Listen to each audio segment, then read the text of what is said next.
Vivre le carême avec saint François d'Assise. Jésus rend visible l'amour du Père. Jeudi de la 4e semaine du carême. Jésus fait mention de ceux qui lui rendent témoignage. D'abord, il rapporte le témoignage de Jean le Baptiste, qui était la lampe qui brûle et qui brille.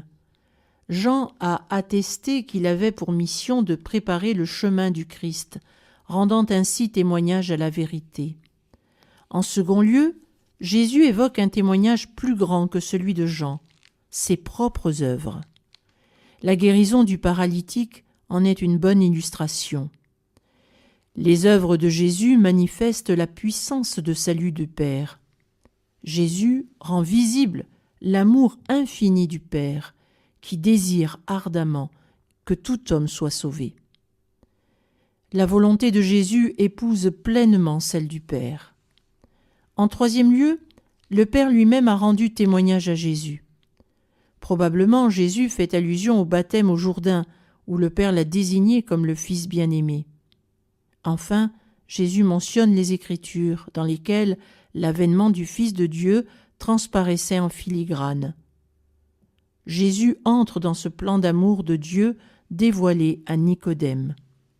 Dieu a tant aimé le monde qu'il a donné son Fils, son unique, pour que tout homme qui croit en lui ne périsse pas, mais ait la vie éternelle. Jésus ne cherche nullement sa propre gloire. Toute sa personne est orientée vers l'accomplissement de ce qui fait la gloire du Père. Ainsi, le Fils bien-aimé du Père, en mourant sur la croix, manifestera l'amour jusqu'à l'extrême. Laissons-nous saisir par la profondeur de ce mystère et écoutons saint François nous dire dans sa 5e admonition : « De quoi peux-tu donc bien te glorifier ?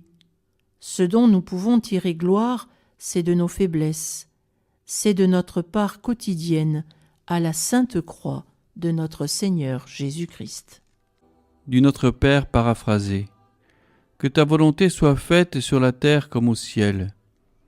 Que nous t'aimions de tout notre cœur en pensant toujours à toi, de toute notre âme en te désirant toujours, de tout notre esprit en dirigeant vers toi tous nos élans et nous poursuivant toujours que ta seule gloire, de toutes nos forces en dépensant toujours nos énergies et tous les sens de notre âme et de notre corps au service de ton amour et de ne rien d'autre.